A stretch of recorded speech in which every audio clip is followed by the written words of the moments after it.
Do we have the courage of our forefathers? I think that's the fundamental question. I found that in every instance where there was a particular set of factors that made a population group or a citizenry or a nation achieve its goals, if you took those very same factors and plugged them into a different citizenry, the numbers would not tally.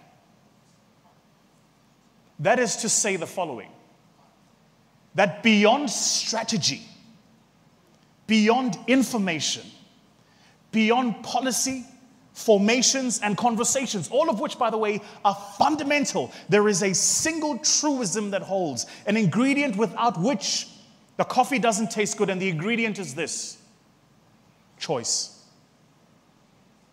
Do the people of those countries choose to be great? You know this is true, by the way, because there are a lot of choices we make as people that filter into just how we think about ourselves. When you say or hear people say things like, this is just how we do things in Nigeria, that kind of statement is often diminutive. It reduces us to the basic bare minimum and says, accept this because this is the standard. In other words, even though we could choose better, we choose what we just get. That greatness is truly a choice, not only of men and women, but of Nigerians who understand in the African context what Nigeria is. With the greatest of respect, I think in large part, the average is so distracted by internally what's going on, you're missing who you are in the global context of your continent. You're too worried about what's being said or who's japaying or who won the elections or what's next without thinking consciously about what you could do as an economy if Nigeria decided we're going to set the path for the rest of the region. As a consequence of this, absent of leadership, what happens? Everything that we have been seeing. And so the question for this moment, for each and every single one of us, is will we be the courageous men and women who recognize the season we are in? Good morning, Africans. I hope you're doing fine where you are, and if you're not doing fine, please do fine where you are. We all know that we have 54 countries in Africa. These 54 countries are as a result of the Berlin Conference, which was headed by Otto von Bismarck, who was the head, or rather the chancellor of the German East African Company. German East African Company thought that there was a lot of chaos that was taking place in Africa. The Europeans were fighting themselves in Africa, and this was painting a bad image of the Europeans in Africa. They needed to get a resolution. They couldn't afford Africans watching them fight while in their own land.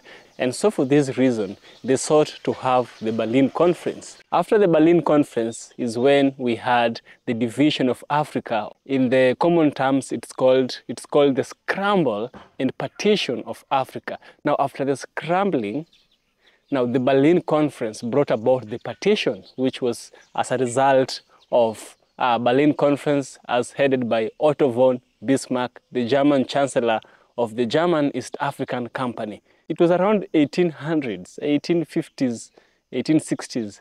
But today, in 2024, as I record this video today, we still are facing the problems of the Berlin Conference. The person who brought the Berlin Conference, or rather the results of the Berlin Conference, they and their ancestors and their grandsons and their granddaughters, they're living so peaceful where they are. In Europe, we don't have restrictions of movement like the ones we have here in Africa. In Europe, there's what we call the Schengen visa. The Schengen visas allows Europeans to move from one country to another as they make trade, as they visit one another, as they do tourism with one another. Schengen visa is the name to this. And also, they share the same currency. There is a particular currency, but I already know you knew about it. This revenue of euro is a common denomination that is used in European countries as a mode of transaction. In Africa, we don't have a common mode of transaction. We don't have that. The European came here, the European imperialists is who I mean. They came here and they brought about that idea that we can't be unified because they were afraid. They were really much afraid that the unification of Africa was their destruction. They had to do something about it. They had to work something that we can't let these Africans unify. You see how much they are unified? It's the opposite. Whatever they did to Africa, they wanted the opposite of that undone unto them. So today we have countries against one another. We have Nigeria against South Africa. We have South Sudan against Sudan. Why is this happening? Why do we have all this? You understand? You know, Africans are one people. Leave alone the languages we speak. These languages were brought about by the colonizer. He brought the languages. East Africa, people speak English. In West Africa, people speak French and English. In some parts of Eastern South Africa, we have countries like Mozambique. Countries like Mozambique, people speak Portuguese. All the way, let's go all the way to Equatorial Guinea. In Equatorial Guinea, it's the only country in Africa that people speak Spanish. Yes, Portuguese only spoken in Mozambique, Spanish only spoken in Equatorial Guinea. These show you how much these people really scrambled and really partitioned Africa. And now, in this particular video, we have a character, a very popular character by the name Vusi. The idea is Vusi is a South African, and he was called out to this platform that is in Nigeria. He's a South African who was invited in Nigeria. This is a very nice thing.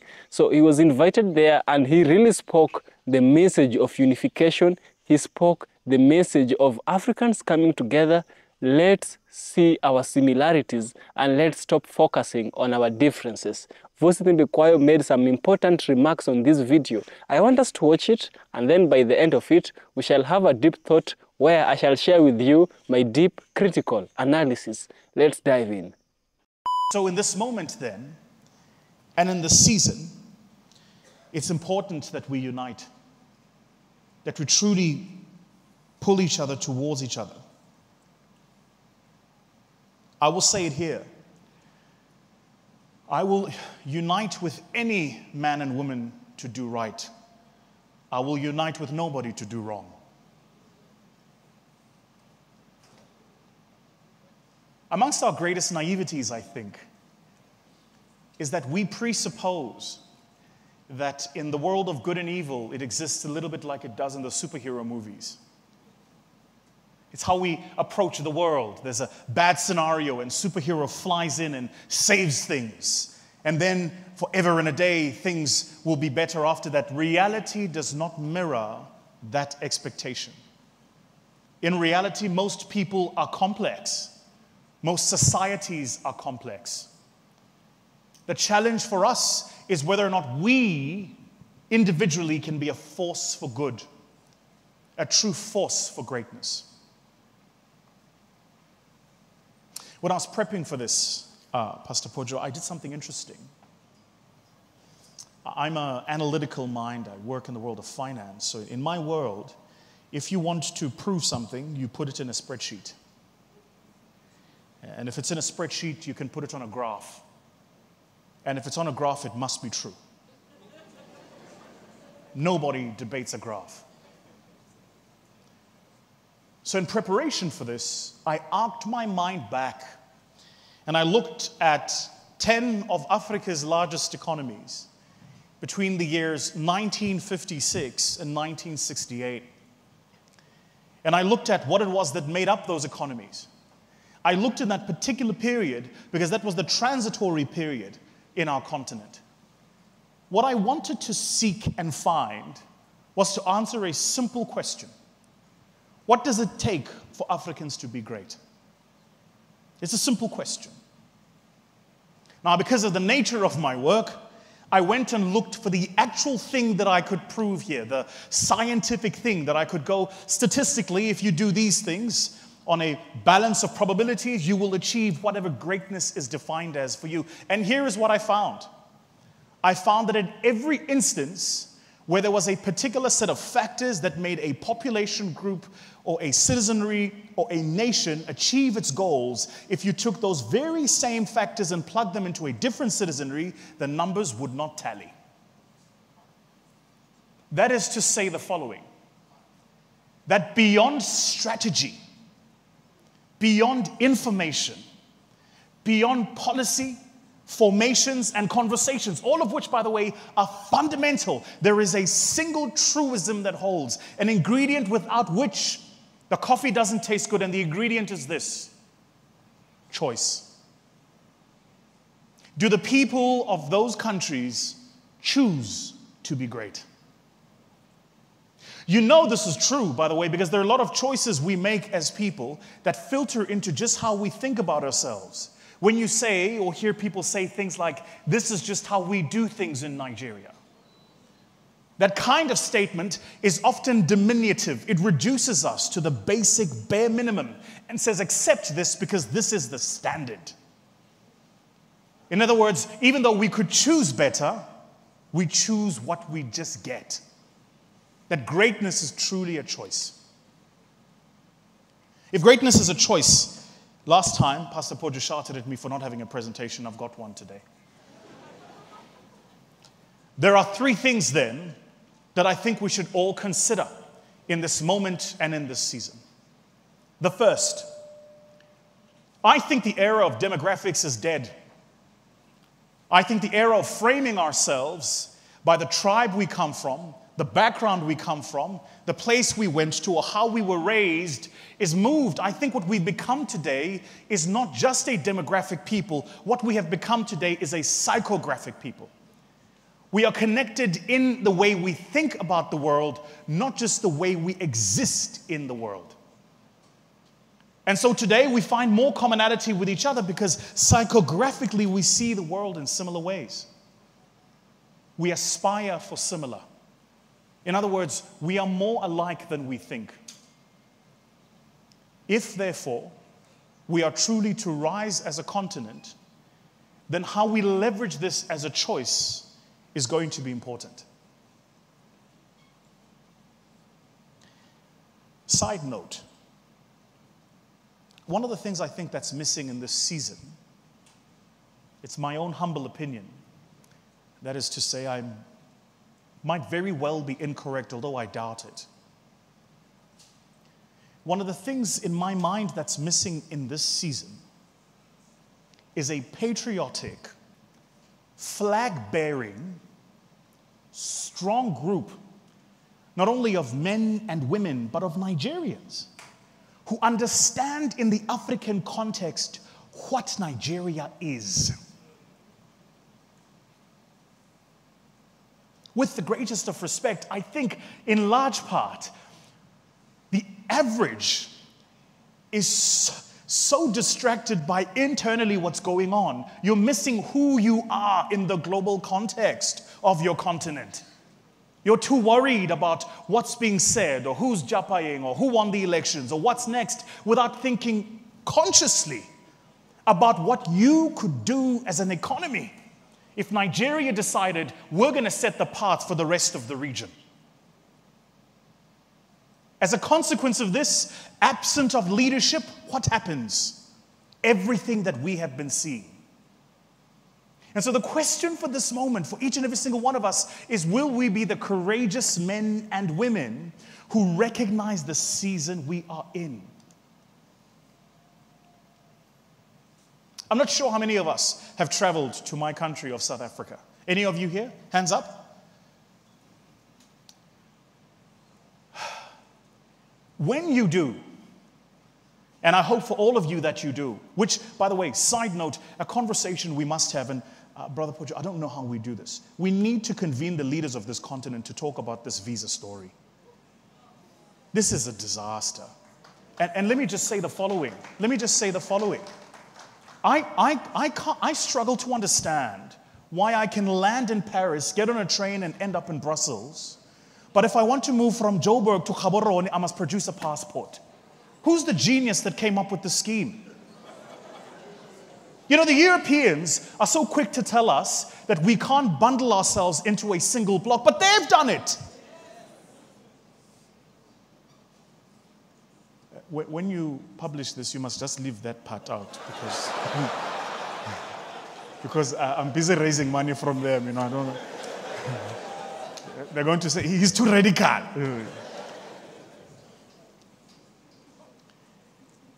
And so, even in my own native land of South Africa, the work as South Africans we must do is to conscientize each other about the continent. In my mind, and I was listening to your comments, ma'am, about the youth service, I'm seized to understand and failing to understand why we are not deliberately sending young people into other parts of the continent. Experience the culture, live with the people.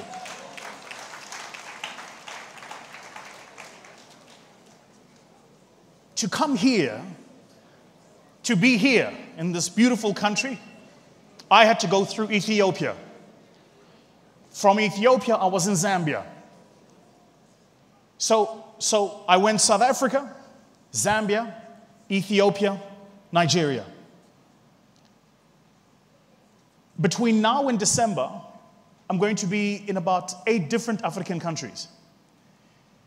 In that same time, it's going to be easier for me to do 5 different countries in Europe than it will be to do 2 different countries in Africa. Less layovers, less time. I'm sorry, can we just pause? Just one moment, pause the time. Who designed this nonsense? Who wrote the script? I have a theory.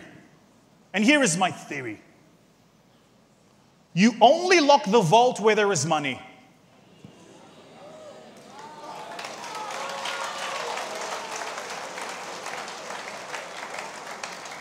And so maybe there's a reason you've been kept out of that neighboring country.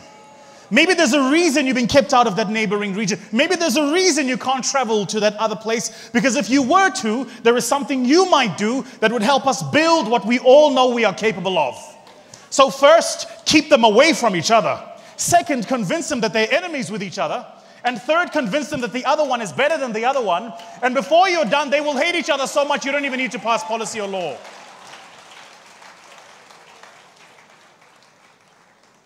And in the middle of all of this, here we sit as young people, fruitfully connected by the HTTPS.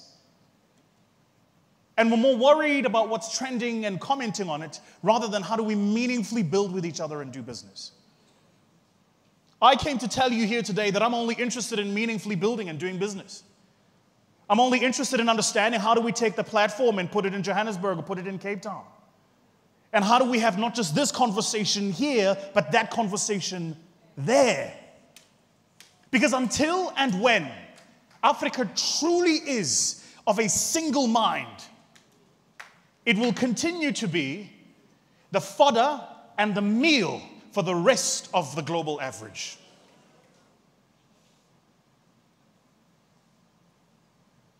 I don't know about you, but I would like a world slightly different for my children than the one I grew up in. So we must recognize then that our value to the world is cemented. And recognize beyond that, that even that very idea of what it is that is our value is changing. There are 5 fundamental ways value is changing. I'm going to spend a minute on them. The first is value is changing around how we think of our identity as Africans. The second, how we think around what is truly wealth as Africans. The third, how we think around what we're building as the next generational legacy as Africans. The fourth, this archetype of these binary ideas we've always had, they and us, recognizing that we operate as a single block and in unison. If we don't understand and leverage each of these value constructs, we are missing the fundamental layer that is layered into our society today. Just our identity alone. You know, 20 years I've been a speaker now, 19 this year. I became a professional speaker at the age of 19 years old. I'm 38 now. For half my life, I've had the incredible grace, by God's grace, of standing on platforms such as this and looking into eyes like yours. There is no part of my story that should bring me here.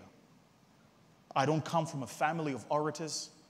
I don't come from a family of means. I don't come from a family of wealth. One of the challenges we've struggled with in South Africa post-apartheid has been crime. I know this because my father was murdered when I was 13 years old. 8 times my father was shot for a cell phone. To this day, twice the case has been opened. Both times the docket has been lost. Far be it for me, as a proud South African, to travel the rest of my continent and speak poorly about my country. But what it is I am trying to help you understand is there is no part written into my past that makes my present possible. And so it is not only then, but by the grace of God, but more importantly, because I was able to meet that grace with work and opportunity.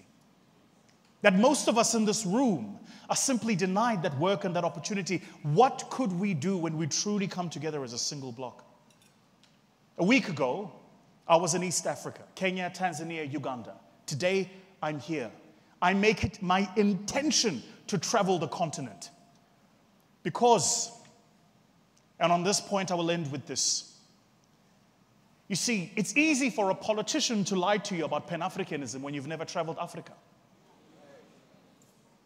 They can tell you their version of it because they've never been there. They will tell you how Africans speak even though they've never been there.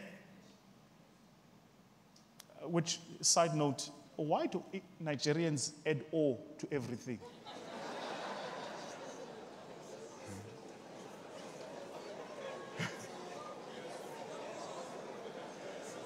I'm sat at dinner last night, and this young man I'm with said something so profound. I was like, wow, that's so good. He said, please don't take my words, O.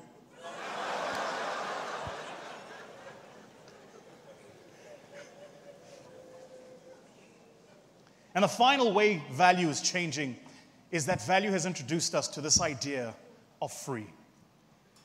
That we can connect with each other freely, share with each other freely, but most importantly, build each other freely. I recognize, as a South African who loves his country, that the rise of Nigeria to being the #1 largest economy in the continent is not a threat to mine.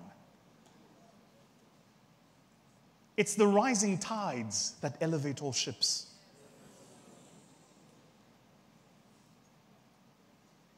So then, what do we do?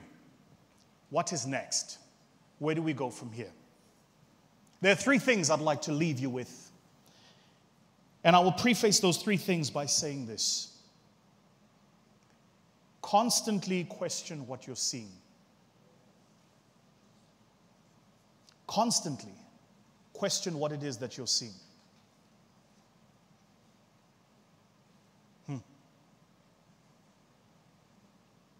I'm fascinated when I watch the news about how Africa is portrayed, the story of who we are. It fascinates me. Because that story and that messaging is used intentionally to wire us to see each other a certain way.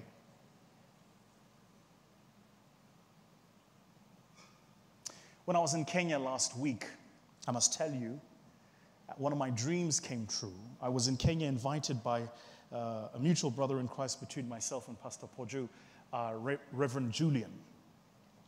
And Rev Julian had our brother Apostle Salman in the room.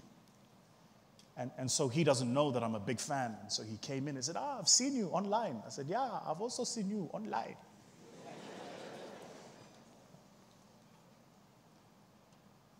Pastor Poju, there's something I feel in my heart I must say to you, which is this. I think our Lord and Savior has called upon you as a merchant of the kingdom to build his kingdom.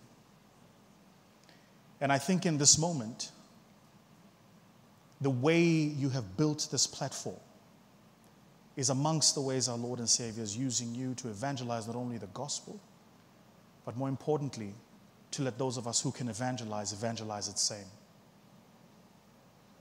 And so it's not just a platform, you see, of conversation, but it is a platform that launches a generation. It's a platform to next. Please question what it is that you're seeing.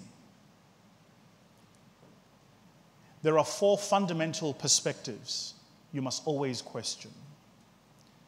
The first is the perspective of hindsight. Notice how many times when you're in discussions, conversations, meetings, people talk about the past. Now, the past is important because it frames how we find ourselves in this moment. But what's even more important than this is to ensure that we never allow the past to keep us there. The second perspective is plain sight. Plain sight. What is barely in front of you, you see it as it appears. Question that too, because often, as the old Gaelic expression says, reality is merely an illusion, albeit a very persistent one. The third perspective is insight. Seeing what we've seen from the past, observing what we observe in the current day, what does it mean about where we are and where we find ourselves now? And the fourth and final perspective, which I think is going to be the challenge of our generation, is foresight. Let's talk about tomorrow. Let's talk about 2027.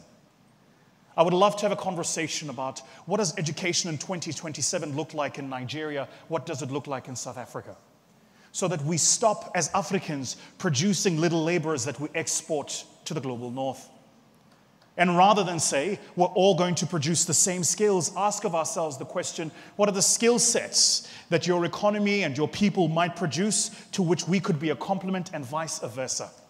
You see, the reason we're fighting with each other is because we're trained in the same way to fight for limited opportunities, all of us in the same environment.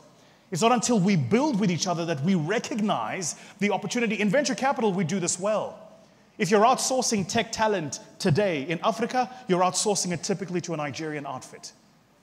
No, where in the continent you find yourself. If you're looking for somebody who's worked in fintech somewhere in Africa, typically you'll find them in East Africa. If you're looking for somebody who's smart, 6'2", Zulu, well-spoken, ladies love him,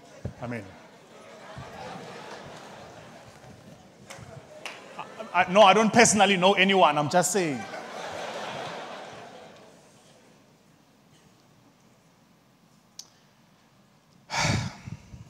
I began with a quote, I will end with one. The greatest orator of all time, in my opinion, is Frederick Douglass.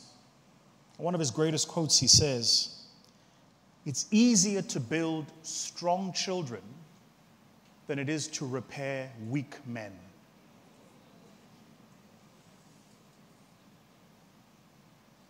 We need to build strong children. We need to truly protect our futures by giving them the right set of values for the world we are in today. And all of us, no matter where we find ourselves, in whatever crevice or corner to which you have been called, to do the work that's required to preserve for the next generation. I'm humbled, my brother, that you've invited me back here. Words cannot express what it means for me to be back here with you. Last time I made a commitment which I didn't honor. I will honor it this time, which is that the next time we are together, I'm paying for coffee.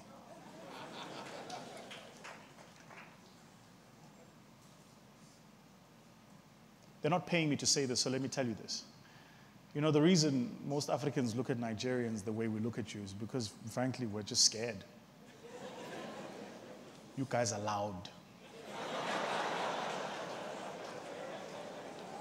And you're big, and you like to fight, and we don't know why.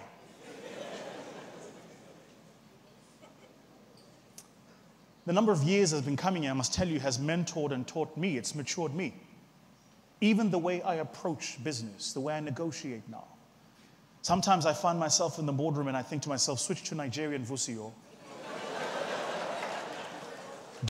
I firmly believe as an African that we should have more of these discussions like the one that Vusi has had with the Nigerians. We know very long that the Europeans brought the visa policy, but in their own countries, they don't experience the visa. And it's very hard for an African to move from one particular African country to another African country as compared to an African moving within the countries of Europe. It's easier for an African to move in Europe than it is for an African to move here in Africa. And also as well, let me add, it's easier for a European to move here in Africa than it is for an African to move in Africa. It's very ironical, and this design was brought about by the visa policy. And it started way long ago. It started with the Berlin Conference. And so in this video, after carefully listening to Vusi, I've noticed that he's talked much about visa. He's talked about the disintegration. He's talked about the integration, that we are all one people, but we are made to think we are different. No, we are not different. Here is a little history about the visa policies that we have here in Africa. Let's listen. Visa policies in Africa have evolved significantly over the years. It was influenced by colonial histories, regional integration efforts, and the need for security and economic cooperation. The history of visa policies in Africa can be briefly defined in three categories. So the pre-independence era of visa, the post-colonial era of visa, and the era of regional integration. We have trade blocs, we have ECOWAS, we have SADC, we have COMESA, we have EAC. There are so many of them. Let's have a look at the pre-independence era historical account of the visa. During the colonial era, the borders of African countries were artificially drawn by European powers. Visa policies were largely shaped by the interest of the colonial authorities. Traveling within the colonies was often free, but movement between colonies could be restricted based on the policies of the colonial power in charge. Many African countries, especially those under British and French control, had relatively open visa regimes within their respective empires. We were living freely. The white man came, say, this is a German territory. Your neighbor whom you would borrow salt is a British territory. You couldn't now go and borrow salt. You need a special paper. You need to go through offices in order to go and borrow salt from your neighbor. Is this sane? This is so much insanity. Let's have a look at the post-independence era of the visa policies. Following independence, many African countries initially maintained open borders or relaxed visa requirements, hoping to foster economic and political unity. Pan-Africanist ideals promoted by organizations such as the Organization of the African Union, which was founded in 1963, aimed at encouraging free movement and cooperation. However, national sovereignty concerns, security issues, and economic disparities led to the introduction of more restrictive visa policies over time. Of course, this is just English for those people who want to squander the natural resources. They want to squander. They want to be corrupt, and they don't want to be held accountable. They know that if we have a larger, bigger government, accountability will count, But if there's small partitions, they can go free with their evil deeds of corruption.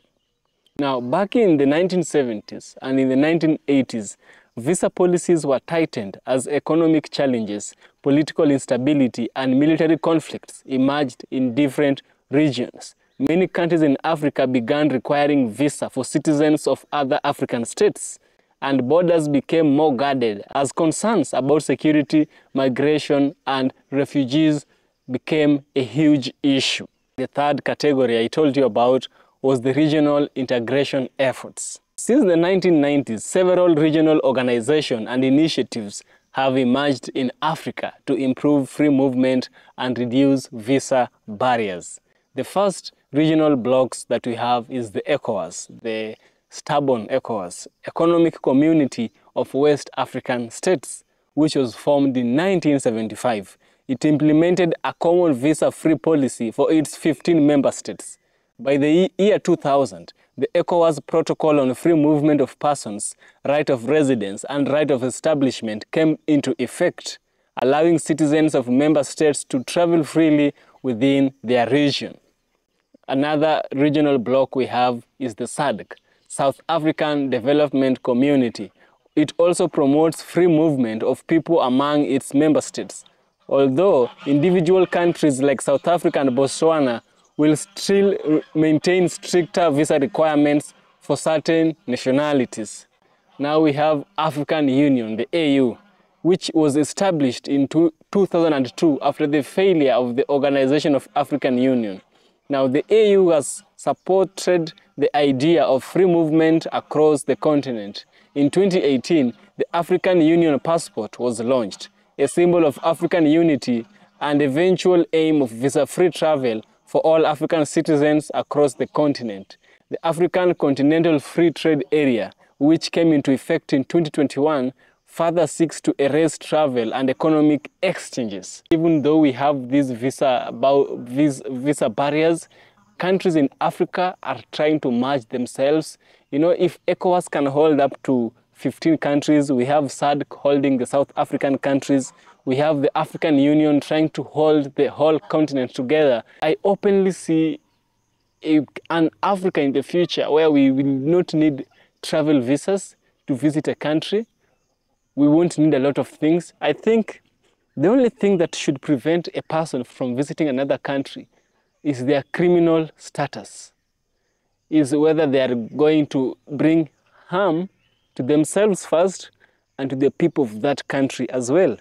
This is when I think they shouldn't be allowed into another country. But trade should be allowed without those huge hassles that I see people passing through while in the borders. Despite the efforts, visa policies in Africa remain fragmented and inconsistent, with many countries still imposing visa restrictions on other nationals. Issues like insecurity, political instability, and economic disparities often prevent the full realization of an integrated travel space. Vusi also added that they brought borders here in Africa. They said that we can't live as one group, we have to be clustered. But in Europe, they are living as one. What's that? That's hypocrisy. For this reason, I sought to see the visa policies in Europe, and here it is. European visa policies have undergone very different historical trajectory. It was shaped by both intra-European relations and external geopolitical factors. The first one is the early 20th centuries, which was the pre-World War. Before the First World War, Europe had relatively few visa requirements. However, the rise of nationalism, state sovereignty, and the complex geopolitics of the time led to the introduction of more stringent border controls in many European countries. Now we had in Europe the pre-World War, now we have the post-World War II, and European integration. This took place between 1945 and 1990s. 1945 is when we had the end of the Second World War, which was the last World War, until we have another one. The period following World War II saw the beginning of European integration, with an increasing focus on rebuilding the continent's economy and fostering peace. The Schengen Agreement, which was signed in 1985 and came into effect in 1995, marked a significant shift towards borderless travel with much of Europe. The Schengen area, which includes 27 European countries, including most EU members, allows for visa-free travel between member states, effectively eliminating internal borders. Additionally, EU member states implemented a common visa policy for third country nationals, that is non-EU citizens, meaning that once a visa is granted by any Schengen area country, it is valid for all countries within the Schengen area. Look at that. Just one country allowing you, you can travel within the remaining 26, including this one, which makes it 27. Just once one country allows it. And the Schengen region is 27 countries. 27 countries. Goodness, that is half of the number of the countries we have here in Africa. Africa, we have 54. But in Schengen region, 27 countries. And also they allow the people who are not members of the Schengen region a visa. And once the country, oh wow, this is so nice. So nice. These people are very strategic. Very, very strategic. Their visa is not like our visa. No. They are not similar. Let's look at the post-Cold War and the modern era. The post-Cold War took place between the 2000s and the present. The EU expanded significantly after the fall of the Berlin Wall, with many former East Bloc countries joining the Union and adopting the Schengen rules. This expansion led to more seamless travel within Europe, but also brought new challenges related to immigration and border control, particularly from non-EU countries. In contrast to the liberal visa policies within the Schengen area, European countries outside the Schengen zone, such as the UK and Ireland, have maintained separate visa policies, though they have cooperated in certain areas like security and immigration. The EU has also developed visa policies that differentiate between short stay, which is up to 90 days, and long stay visas, with an emphasis on high security standards for third country nationals seeking entry for tourism, business, or study. It's genius of them. Now let's compare the two. Let's compare the visa policies in Africa and the visa policies in Europe. Let's see which one holds more weight. The first instance we want to look at it is the freedom of movement. In Europe, European countries have developed a highly integrated visa system, particularly within the Schengen region, which allows citizens of most member countries to travel without restriction across borders. The European Union has also built a common visa policies for non-EU nationals, streamlining the process for those seeking entry to multiple countries within the region. In contrast, Africa's visa policies remain more fragmented. While regional initiatives like ECOWAS and SADC have brought to ease restriction within specific region, the continent as a whole has not achieved a visa-free zone for African nationals. Visa requirements between African countries vary wildly, and many countries still impose visa controls on their neighbors. So it's not even. It's really not even. We are more fragmented.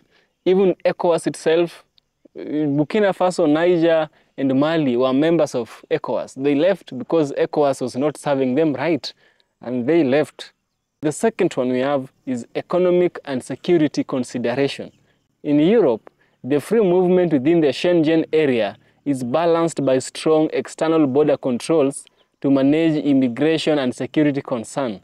The European Union also maintains tight visa policies for nationals from certain regions, such as Sub-Saharan Africa, the Middle East, and some parts of Asia, to manage migration. In Africa, visa policies are more influenced by political instability, social or rather security concern, and economic disparities. While there are efforts for free movement in some regions, individual nations often prioritize national security or economic interest, which limits cooperation in visa policy. The third is regional cooperation. In Europe, regional cooperation is stronger, where institutions like the European Union and the Schengen area are streamlined visa policies for both internal and external travelers. These policies are backed by shared standards and regulation. While in Africa, it has made strides towards regional cooperation, but the diversity of political system, economies, and security challenges means that visa policies are less unified. Regional organizations like the African Union and ECOWAS have made significant efforts, but full continental integration remains a distant goal. Fourth one is visa-free travel initiatives. Of course, we have some countries in visa, like Kenya. We can go to South Africa for 90 days without a visa. Yes, that's a short stay. Let's have a look at Europe. The Schengen area is a prime example of a successful regional visa-free initiative that has helped Europe maintain economic and social cohesion. Similarly, the European Union common visa policies for non-EU nationals provides a seamless experience for many travelers. In Africa, the African Union's push for an African passport and visa-free movement is a major step towards continental unity, but it faces significant hurdles. The launch of the African passport in 2018 are steps towards greater integration. But only a handful of countries have fully implemented open border policies, and much work remains to be done in Africa.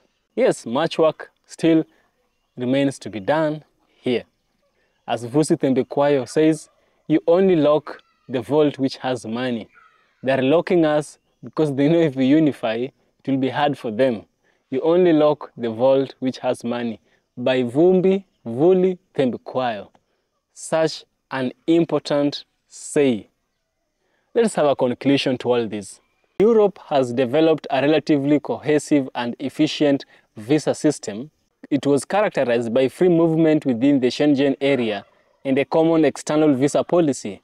Africa's visa policies are more fragmented, shaped by continent's diverse political, economic, and security realities.